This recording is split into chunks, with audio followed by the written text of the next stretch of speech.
Masih di Satu Meja The Forum, saya masih bersama Profesor Dr. Kiai Haji Nazaruddin Umar, Menteri Agama Republik Indonesia. Prof, tadi kita sudah membahas betapa banyak sekali makna yang terkandung dari perayaan kebersamaan, sejarah Indonesia, kebaikan masyarakat Indonesia dalam berinteraksi. Tetapi juga kadang-kadang ada pertanyaan dan seringkali itu dilontarkan. Indonesia ini nilai keagamaannya baik, negara dan ulama cukup baik hubungannya dengan pemuka agama cukup baik, nggak kurang-kurang pesantren, nggak kurang-kurang gereja. Tetapi ketika muncul kasus-kasus yang tercela dan itu pasti dilarang oleh agama, kasus korupsi misalnya, kita masih belum juga selesai dengan itu meskipun ada upaya. Profesor punya pandangan apa soal ini? Iya, kalau bahasa agamanya ya. Di mana ada kebaikan di situ pasti ada iblis. Di mana ada kebaikan? Iya. Kalau nggak ada kebaikan, nggak perlu iblis hadir. Toh sudah menjadi CS-nya iblis ya kan. Nah jadi kita harus waspada. Justru di tengah kebaikan itu selalu ada pihak-pihak atau kelompok-kelompok atau hal-hal yang bisa mengkontraskan dengan gagasan-gagasan yang baik itu ya kan. Nah disinilah kita ditantang untuk menjadi manusia yang matang. Kan? Kematangan seseorang itu bisa diukur ketika ia mampu mengendalikan diri atau bisa melakukan understanding yang sangat dalam terhadap orang lain ya dengan baik sangka ya. Nah bukan sebaliknya. Jadi inilah yang kita perlukan. Misalnya kasus korupsi ya. Kita semuanya concern. Saya juga bahkan kami mendapatkan penghargaan dari KPK pada hari ulang tahun korupsi yang lalu di Bali ya, karena kami merumuskan pandangan korupsi terhadap 6 agama, pandangan korupsi dalam Islam, dalam Katolik, dalam Kristen, Hindu, Buddha dan Konghucu, satu paket. Dan kami sendiri ya, saya sendiri juga menulis buku teologi korupsi yang diapresiasi oleh Ketua KPK. Dan kami juga sendiri mencoba untuk menerapkan semua itu di lingkungan Kementerian Agama ya, di bawah kepemimpinan saya sekarang ini ya. Alhamdulillah kita juga mendapatkan banyak atau beberapa penghargaan lah. Selamat Prof. Nah kita baru-baru ini kita juga melakukan mungkin kementerian yang paling banyak mengundang atau bekerja sama dengan KPK adalah Kementerian Agama. Saya sadar itu karena instansi yang paling besar di Republik ini adalah Kementerian Agama kan, vertikal kan, mulai dari Menteri Agama sampai ke KUA di tingkat kecamatan. Karyawan kami 350.000 lebih ya kan. Nah, saya tadi pagi juga itu minggu kemarin juga mengundang kejaksaan, mengundang wakil kepala KPK ya untuk memberikan masukan. Jadi setiap ada kegiatan-kegiatan yang sifatnya inspektorat ya, itu kita selalu mengundang para pihak itu untuk memberikan masukan demi untuk membersihkan Kementerian Agama ini ya. Karena bagi kami, saya ingat terus apa yang disampaikan oleh Profesor Hamka, Buya Hamka dulu. Hati-hati Kementerian Agama.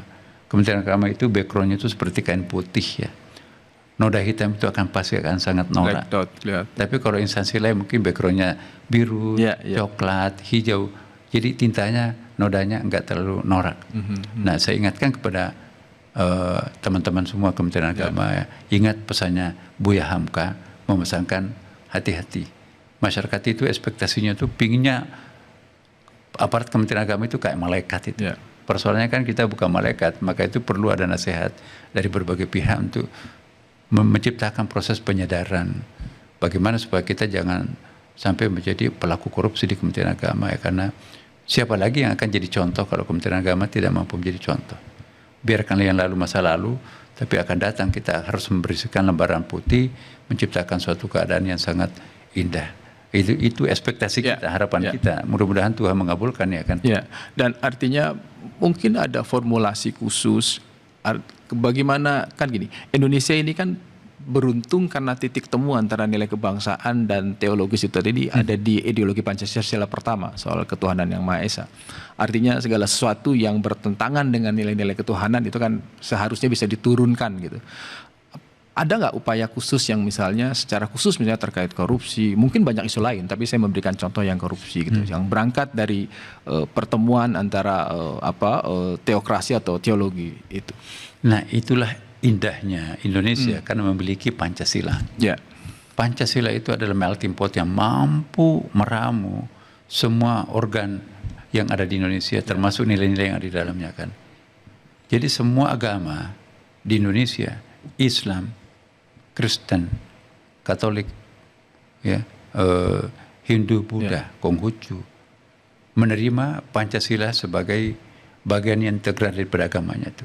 Ya. Jadi kita bisa menjadi orang Muslim Indonesia 100%, tapi pada saat yang bersamaan kita juga bisa menjadi menerima Pancasila 100% ya kan. Karena nggak ada satupun yang bertentangan dengan Islam. Ya. Ternyata juga hal yang sama juga terjadi pada agama-agama lain. Memberikan pengakuan bahwa Pancasila dengan 5 silanya itu adalah patokan dasar juga pada agama yang bersangkutan. Dengan demikian titik temu yang mempertemukan kita adalah Pancasila ini. Nah, jadi dengan adanya kekuatan Pancasila, sampai kalau kami ke luar negeri ya di Timur Tengah, banyak sekali menanyakan apa itu Pancasila. Jadi saya mencoba menjelaskan. Kita bukan negara Islam di Indonesia, ya, dalam arti konstitusinya ada memberikan merek negara Islam, tapi nilai-nilai Islam tidak ada yang tercekal untuk bisa diterapkan di Indonesia. Semuanya bisa diterapkan, ya. Jadi agama lain juga tidak ada ajaran agama lain yang tidak bisa diterapkan di Indonesia. Semuanya bisa diterapkan. Berarti Indonesia ini adalah suatu danau besar yang mampu menampung semua dan tanpa harus menimbulkan riak-riak satu sama lain. Inilah Prof, indahnya Indonesia. Saya ingin bergeser sedikit, masih terkait dengan ajaran agama, tetapi ada satu contoh solidaritas sosial yang bersumber dari perintah agama namanya zakat. Sampai ke contoh umat Islam. Dalam satu kesempatan Presiden Prabowo bahkan sangat emosional mengucapkan terima kasih atas peran zakat, Basnas. Kita simak dulu sambutan Presiden Prabowo dalam kesempatan bersama Basnas. Anda mewakili umat Islam di Indonesia,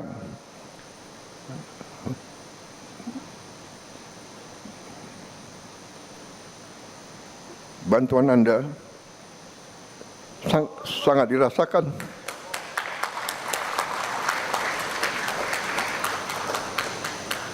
Saya terima kasih atas nama pemerintah dan bangsa Indonesia atas bantuan saudara Basnas yang organisir. Luar biasa, terima kasih. Sebuah ungkapan yang sangat emosional sekaligus memberikan pesan bahwa betapa pentingnya hubungan antara nilai agama dengan nilai kebangsaan. Ini kan Basnas ini kan diatur oleh negara, tapi juga bermanfaat untuk umat. Kalau lihat potensinya, tahun 2025 kan bisa 50 triliun rupiah potensi dari pengumpulan zakat itu. Sebenarnya apa sih yang harus bisa lebih didorong bahwa pemanfaatan ini lebih tersosialisasi, publik bisa lebih tahu, tidak hanya urusan satu umat saja, tetapi mungkin kebermanfaatannya bisa dilakukan untuk lintas agama misalnya. Iya, saya suka menggunakan istilah pundi-pundi umat. Ya. Kalau dalam Islam itu ya mencontoh Rasulullah pada masanya ya, direktur eksekutifnya pada waktu itu adalah Abi Hurairah ya. Abi Hurairah. Dia mengetuai Baitul Mal. Baitul Mal itu ada beberapa laci-lacinya di situ. Ada zakat, ada infak, ada sedekah, ada jariyah, ada hibah, ada wasiat, ada luqatah, ada fai', ada ganimah, ada hibah, ada wasiat, ada mudarabah, ada musyarakah, ada wadi'ah, ada hiwalah. Belum lagi ada yang disebut dengan pajak waktu itu juga ada jizyah namanya. Dan 27 pundi-pundi umat yang dikoleksi oleh Abi Hurairah pada waktu itu. Ya, itu ada misalnya satu contoh ya. Ini hadis ada dasarnya ya. Rasulullah kasihan tuh ada rumah ibadah, sebutlah gereja pada waktu itu ya, terbengkalai, kok nggak pernah selesaikan. Kasihan tuh umatnya mau beribadah tapi nggak ada rumah ibadah. Kenapa nggak diselesaikan? Nggak ada dananya ya Rasulullah. Bantu tuh, ambilkan, bantu penyelesaian rumah ibadah itu. Jangan ambilkan dari zakat dan wakaf, tapi ambilkan dari pundi-pundi hibah. Jadi ada hibah. Hibah itu bisa untuk siapa dan apa saja, termasuk kepada non-muslim. Tapi kalau zakat itu sangat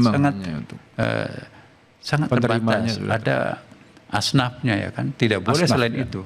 Asnaf itu kan misalnya fakir miskin, ya termasuk di situ juga orang yang berutang, kemudian juga mualaf dan seterusnya. Saya jadi mungkin ini kesempatan juga untuk menjelaskan. Saya jadi ingat betul ketika sempat ada pro kontra soal pernyataan Prof. Nasar. Saya jadi paham yang dimaksud oleh Prof. Nasar adalah ingin mengoptimalkan instrumen filantropi selain zakat kan. Ada infak, ada wakaf.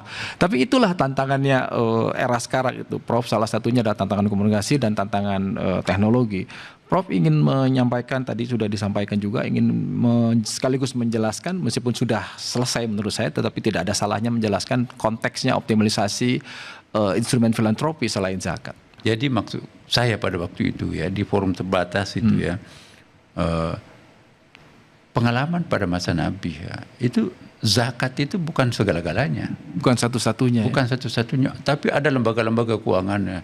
Di luar negeri juga misalnya ada wakaf ya, seperti Menteri Wakaf di Kuwait, Menteri Wakaf di Jordan, Menteri Wakaf di Emirat Arab dan Qatar. Di Timur Tengah itu lebih dominan wakaf ya.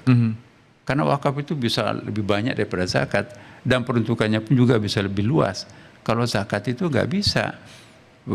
Zakat dipakai membangun segala macam. Selain yang ditekskan dalam Al-Quran itu, yang 8 asnaf itu nggak boleh.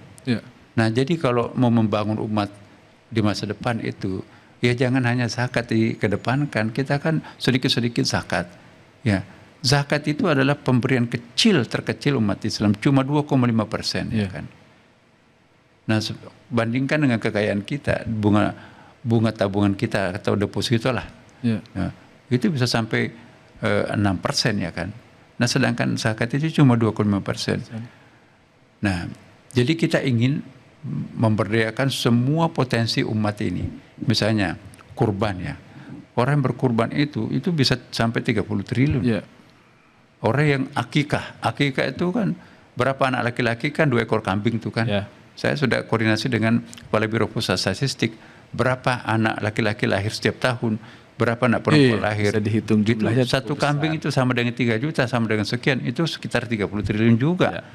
Nah belum lagi apa yang kita sebut dengan zakat. Zakat itu kalau kita profesionalkan, ya undang-undangnya, regulasinya diperbaiki, potensi zakat itu jumlah umat Islam yang berKTP Islam menyimpan uangnya di bank, apakah dalam bentuk tabungan atau deposito, seharusnya zakat itu per tahun itu 320 triliun.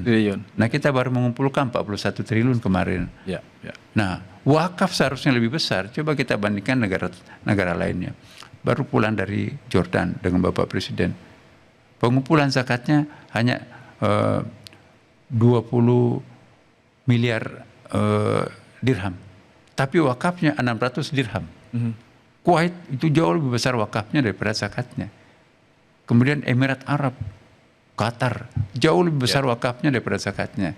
Nah kalau kita hanya mengandalkan pesan yang mau disampaikan oleh itu message yang kita akan pesankan. Tapi itulah kalau kita kumpulkan semuanya, Mas, itu kurang lebih, kalkulasi saya kotor ya, itu 1.200 triliun per tahun. Bisa.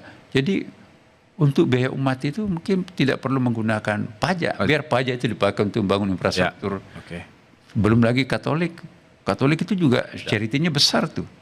Kristen, kemudian juga Hindu, Buddha, Konghucu. Itu kalau semuanya kita organize. Saya sudah minta kepada dirjen kami, yang dirjen-dirjen tersebut itu, coba kita datakan dulu berapa itu. Nah ternyata jumlahnya tidak sedikit. Nah mungkin akan datang, kita akan profesionalkan. Nah kalau itu kita himpun, itu dahsyat itu. Sangat dahsyat. Dan itu bisa sangat membantu orang-orang miskin. Kalau itu terkumpul dengan bagus, seharusnya nggak ada orang miskin mutlak di Indonesia kan. Dan itu pesan utama yang ingin disampaikan oleh Prof. Nasar. Prof, kita akan jeda. Satu meja The Forum akan kembali sesaat lagi. Masih bersama Menteri Agama Profesor Nasaruddin Umar. Tetaplah di Kompas TV.